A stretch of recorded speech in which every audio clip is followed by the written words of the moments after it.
Leeds United have just finished a hell of a match against Norwich City, and they put on quite the show. Going 2-0 down, eventually pulling it back to 3-2. I'm going to run through roughly chronologically what happened in the match, although I might forget bits of the first half after that second half, why everything sort of led to where it did, and what it means for the season going ahead. Now, I'm going to start off with the fact that our set-piece gremlins seem to have returned. Conceding the first goal from a corner is not good, especially when it was such an easy finish at the near post. That's the sort of thing that we should be dealing with a little bit easier. Maybe put one of your centre-backs towards the front post, one towards the back, rather than dealing with the individual forwards. I'll be honest, I didn't get a properly good look at this one, but sort of annoying to lose someone and then have them so easily head a goal in at the front post. I saw people blaming Meslier, but that always feels a little bit weird from a corner. Like, you've got a lot of defenders around you. It's hard to deal with what's going on. Maybe don't just straight up blame the goalie. Aside from that, we have a lot of defensive uncertainties in the first half. Things looked a little bit wobbly, both structurally and on an individual basis. And one player that I noticed didn't go too well was Archie Gray. Archie Gray has just completed his fourth 90 minutes in the last 11 days. So it's completely understandable that he is tired and he might have not been up to the pace of the game. That being said, as I mentioned in the preview, maybe it wasn't a good idea to play him in this game purely because of all of the running that he's done as of late. He played 3 full 90s for the England under 19s, I think, over the past week. And then playing him today is just going to add to his match load. We really don't want to risk injuring him. If we can play a different right back against, I think it's Stoke in the week, then we'll be in a really, really good position to move forwards. If not, then I think we could be risking Archie Gray a little bit. I did notice, however, that we're falling a little bit into the Norwich game plan. And the Norwich game plan looked a little bit clear to me. They would start with the ball at the goalkeeper or one of the centre-backs. They would invite the press, so we had 4 attacking players in the first half. We had Joel Piroux, we had Jorginho Rutter, Crysencio Summerville, Dan James. They'd invite the press, and normally it'd be Joel Piroux, and they'd be able to pass out to a centre-back. Piroux would go back, they would pass back to the goalkeeper, and they would then play an out ball. They would have weirdly surpassed 4 players in a very, very simple press, and I'm not quite sure how we could have dealt with that. We didn't deal with it very well, and that's how they kept getting us on those transitional attacks. That's how their second goal sort of started. It started with us being beaten when we were trying to press them, and then them turning it into a goal, which is sort of irritating, but fine enough. They would then create space through those nice little passing movements, as I mentioned, with Piroux getting drawn to the ball. A player would find the gap and run into it, and they would counter quickly. A slow press didn't work because it was sort of giving them the time to pick out the right pass. I think something a little bit more frantic, whereas in the match we had Joel Piroux looking around thinking, do I press him? Sort of looking at Rutter saying, is this where I go? Where I think what would have worked better was someone like Bamford, who was just relentless in his pressing, and Dan James is relentless in his pressing, but he couldn't because he was stuck out on the wing. I think if we were a little bit more weirdly hectic in that sense, we would have sort of forced Norwich off their game plan and sort of made a little bit more progress. That means there's some questions for Piroux, especially when his finishing wasn't quite at it when he had chances in the first half. But everyone's going to have a match like that. We'll see where we go throughout the week. There were also the odd mistake from Glenn Kamara. He concerned me a little bit with his passing. He was rushing his passes a little bit sometimes, overhitting them towards, I think at one point Archie Gray was trying to make a run. At one point, I think it was the second goal, he overcommitted to allow them to score. In the end, it didn't really have a bad impact because we won the match, but it's something that we need to deal with. Something else that we needed to deal with, and we did, was the relatively poor finishing in the first half. As I just mentioned, Glenn Kamara made the odd mistake, and he missed a fairly simple finish. Dan James did the same, Joel Piroux did the same. We got plenty of chances in the first half, we just didn't put them away, and I feel like that held us off from getting more opportunities in the first half and securing the win. A big part of that is the final third decision-making, and in the first half I noticed that, in stark contrast to his second half, Crysencio Summerville had a fairly bad era of decision-making.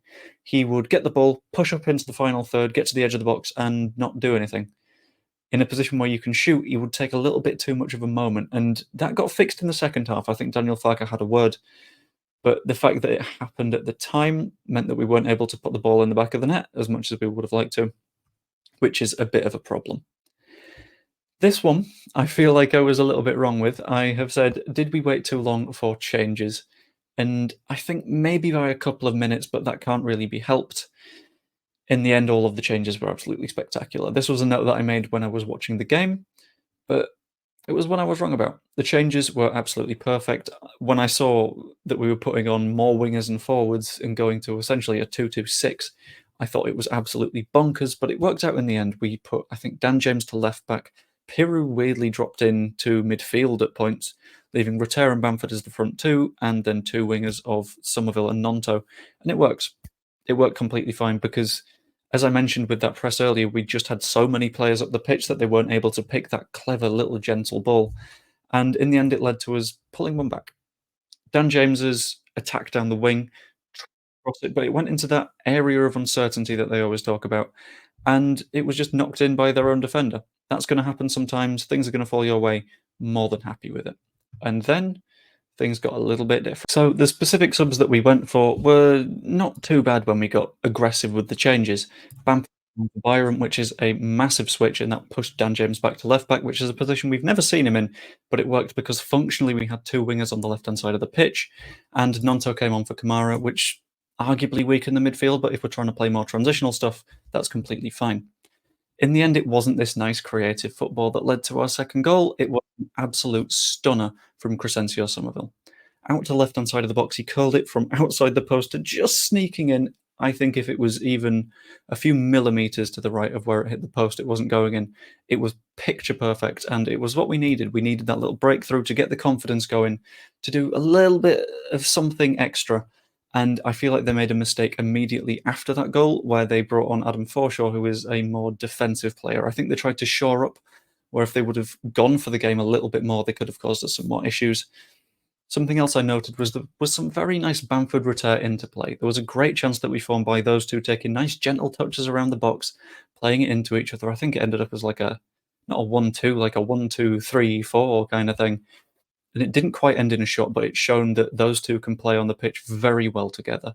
Again, it's a sign of that having no one as a pure number 9, having Roter and Piru or Bamford as those hybrid 9-10s. Bamford is more of the straight-up number 9, don't get me wrong, but I think Roter playing in that aggressive role with him is something that is going to work throughout the season. I quite liked all three of them on the pitch at the same time, but let me know what you think in the comments below.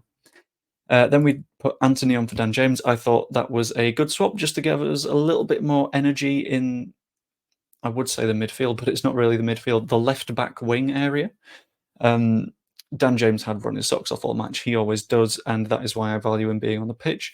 Maybe swapping them around for the next match could be okay because Anthony shows a little bit more control. If you have the slightly more controlled Anthony on first and then Dan James running at exhausted defenders, imagine the chaos that we can cause. And then I lost my mind a little bit because we scored the third, but it was even more quality from Summerville. And it shows what I mentioned in the preview, which is on the transition, we are a team that can absolutely pull teams apart. It was a free kick on there and that didn't go well, that got cleared, that Summerville latched onto and just went. Nonto on one side, Anthony on the other, and he just slots it quite nicely into the corner.